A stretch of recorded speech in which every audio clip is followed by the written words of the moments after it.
Alors nous voici dans le nouveau bâtiment que AXA a construit à Bruxelles, un bâtiment qui donne sur le rond-point Schuman, endroit exceptionnel dans la ville. Ce bâtiment se compose de plusieurs unités de bureaux, 6 au total. C'est un bâtiment important, donc on a plus ou moins une surface de 60 000 m² sur le terrain qui est compris entre la rue de Kortenberg, la rue de la Loi et la Joyeuse Entrée, avec cette entrée principale sur le rond-point Schuman. Ce bâtiment a été conçu par rapport à la taille de l'îlot de façon à créer des respirations. Nous sommes dans la première ici. Après être entré sous le porche du bâtiment, on se trouve dans une cour ouverte à ciel ouvert qui permet de donner de la lumière naturelle dans les bureaux faisant sa périphérie, qui nous permet d'accéder vers la porte principale du bâtiment que l'on va découvrir maintenant, qui est le sas d'entrée, qui distribue un déambulatoire circulaire, qui est compris dans le triangle de l'îlot et qui permet cette distribution dans tous les étages et dans toutes les sections du bâtiment. Nous voici dans le hall principal du bâtiment, le desk d'accueil, sa zone d'attente, et nous trouvons donc ce cercle complet, 360 degrés, qui est le cercle qui est compris dans le triangle construit du bâtiment. Et ce cercle permet de diviser les accès à toutes les unités verticales des différentes zones de bureaux. Alors, ce déambulatoire a été conçu comme une promenade avec une zone relativement sombre sur les côtés et une zone très claire vis-à-vis du jardin que je vous invite à découvrir. Alors en sortant du déambulatoire du bâtiment, on arrive dans cet espace extérieur, un jardin de près de 2000 m², dans lequel on trouve une couronne de platanes, une vingtaine de platanes relativement jeunes qui vont prendre du volume et donner une ambiance encore plus forte au niveau de la zone plantée.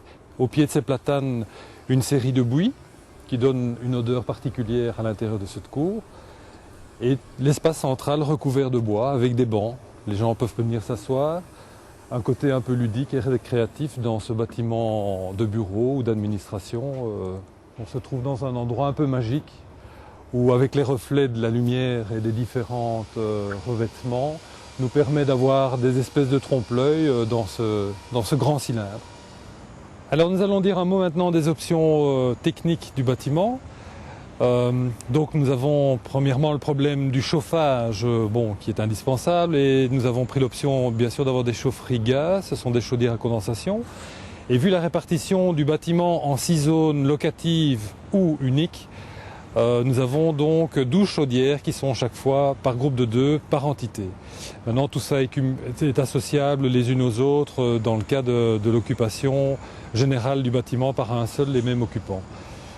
Au niveau de l'éclairage, on a bien sûr choisi des éclairages les plus, je dirais, intéressants au niveau de l'éclairage des bureaux, et on a adapté avec des détecteurs de présence de façon à limiter les consommations en fonction des usages et des occupations. Ici sur le toit, nous avons opté pour des panneaux à photovoltaïque qui nous permettent, par rapport à leur surface, il y a réparti en plusieurs zones sur le toit près de 260 m², qui nous donne un équivalent pic de 32 kW. Ce qui nous permet, dans le cas de ce bâtiment, d'employer cette énergie, je dirais, solaire pour pouvoir éclairer les zones de parking, donc l'équivalent de ces zones-là, qui sont des grandes surfaces, puisque notre îlot est quand même étendu sur presque 10 000 m². Alors un petit mot au niveau de la mobilité. Au rond-point Schuman, il y a bien sûr la gare SNCB, il y a la gare de métro. Nous avons le service de Lane et de la STIP, donc c'est un endroit très bien desservi. C'est une des raisons pour laquelle ce projet, lors de la demande des permis d'urbanisme, n'a obtenu que 320 places de parking par rapport aux 450 qu'il possédait avant sur la même surface de l'îlot.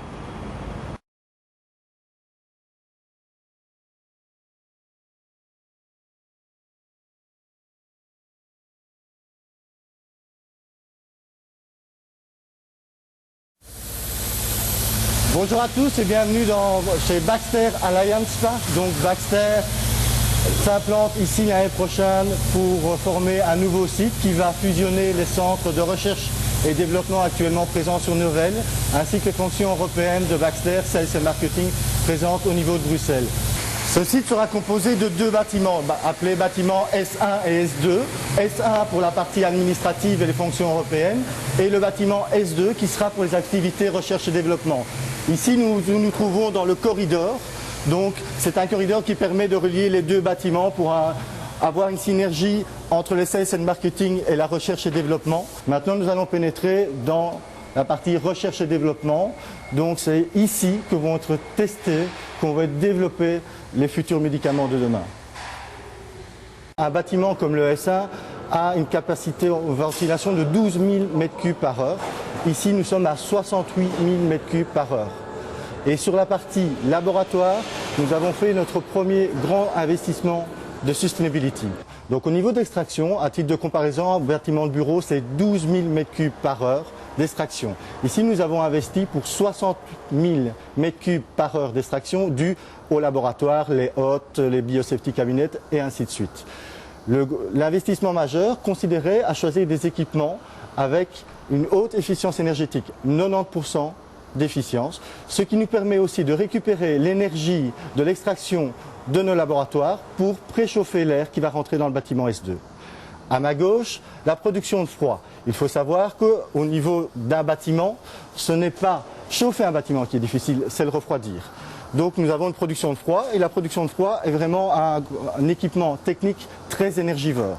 Nous avons étudié nos consommations du laboratoire et nos consommations du bâtiment S2 et nous avons identifié les consommations 24 heures sur 24 et les consommations qui pouvaient être arrêtées la nuit et le week-end pour en arriver au résultat qui valait mieux d'un point de vue énergétique installer deux machines plutôt qu'une grande machine surdimensionnée. C'est pour ça que nous avons une petite machine 24 heures sur 24 et une grande machine qui pourra être arrêtée la nuit et le week-end, ce qui nous permet de faire des économies drastiques en termes d'utilisation de l'énergie sur ce site.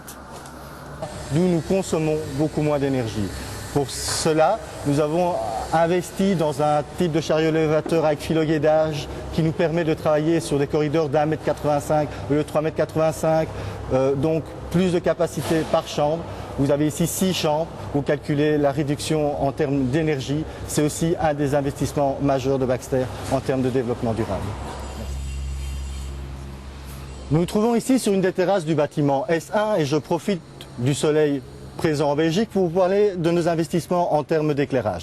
En termes d'éclairage, donc nous avons investi sur la première rangée d'éclairage qui se trouve tout près des fenêtres à chaque étage sur les deux bâtiments, sur des dimmers qui nous permettent en cas de grand ensoleillement en Belgique comme aujourd'hui, d'arrêter automatiquement cette lampe d'éclairage et de réduire notre consommation d'énergie. Nous avons aussi installé des détecteurs de présence avec des LED au niveau de toutes les installations, toilettes, etc.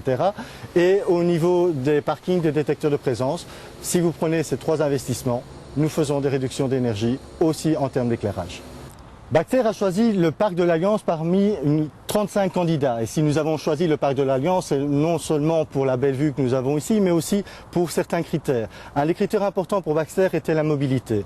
En termes de mobilité, ce parc est plutôt bien desservi, avec des accès directs au ring, la proximité des aéroports de Zaventem et de Charleroi, le futur RER en 2014, avec aussi un accès direct via le RER à Zaventem 2 fois par heure, ainsi qu'un arrêt de bus directement en bas de notre bâtiment. Je pense qu'en termes de mobilité, ce parc répond aux exigences de Baxter.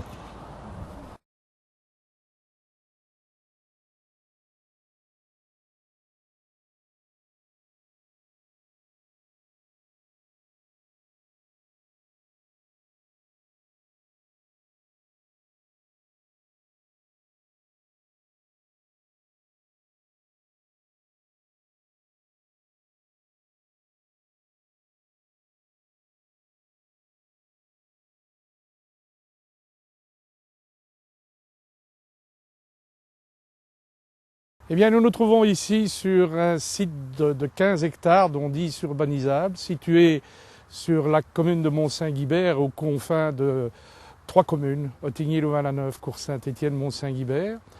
En bordure de la Nationale 25, le site est appelé le Jourdigna. C'est un site que nous avons réservé depuis pas mal d'années.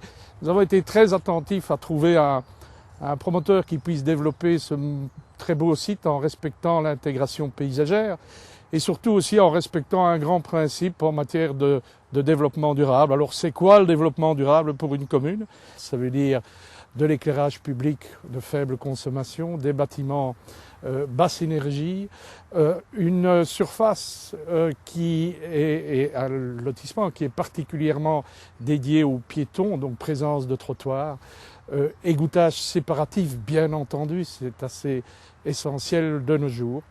Nous avons aussi souhaité profiter des intérêts locaux qui sont importants puisque nous avons à proximité une production importante de biométhane qui pourrait être valorisée et les promoteurs y ont bien entendu songé. Alors pour Mont-Saint-Guibert, le développement de ce site est très important, 10 hectares de zones urbanisables. Indiscutablement, c'est intéressant pour une commune et nous avons essayé de trouver des créneaux pour lesquels aujourd'hui il y a une demande importante au niveau de l'implantation de PME, au niveau de bureaux et au niveau de commerce bien entendu.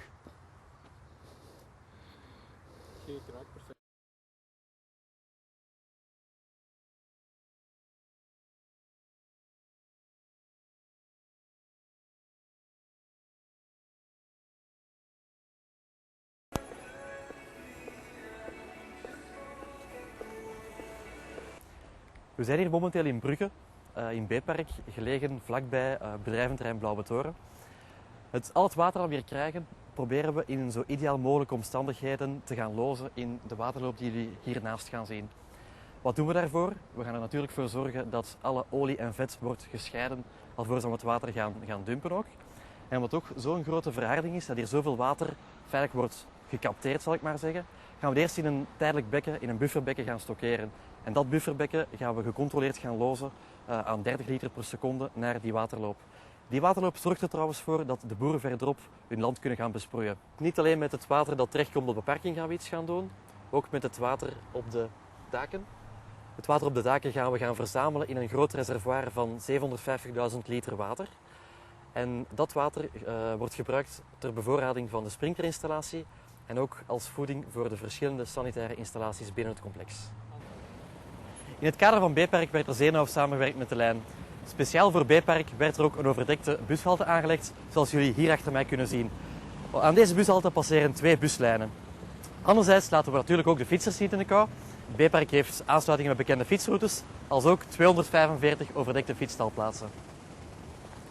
Voor het dak werd er gekozen voor een zeer lichte kleur. En waarom die lichte kleur? De lichte kleur gaat veel meer zonlicht gaan weerkaatsen, waardoor de winkels die hieronder gelegen zijn natuurlijk ook minder koeling gaan nodig hebben in de zomer. Verder wordt er op termijn, dan spreken we tegen de maand oktober, worden hier 32.500 vierkante meter aan zonnepanelen geïnstalleerd. Deze 32.500 vierkante meter zijn ongeveer 6 voetbalvelden. Die gaan instaan voor het jaarverbruik aan elektriciteit van 250 huisgezinnen.